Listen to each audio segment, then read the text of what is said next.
Hey,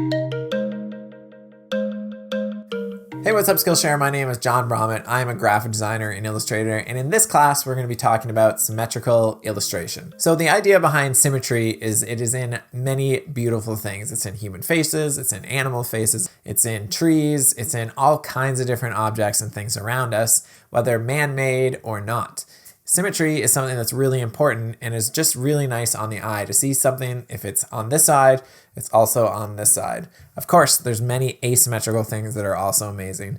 But for this class, what I want to do is try and put you in a box, little box, and force you to try and come up with a really cool illustration that is symmetrical. Again, meaning if it's on this side, it's also on this side.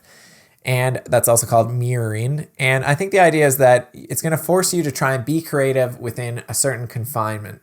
And sometimes that's a good way to really push yourself and create something really extraordinary.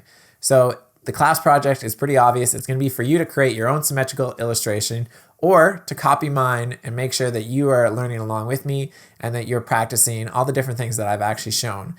Trust me, I've been there. I've watched something and just assumed, I don't even need to try it. I'm now an expert on it because I saw somebody do it in a video. No, you should try it yourself, actually practice. That'll definitely make the difference between, just watching something and actually internalizing it so you can remember it going forward. Also in this class, I try something that I haven't done in a long time, which is I'm bringing you along for the ride. Instead of just, having a perfect illustration that I've already finished and then I show you how to recreate it, I'm actually starting from scratch. I'm going along and taking you for the journey. So if that sounds interesting to you, keep watching. Let's get started.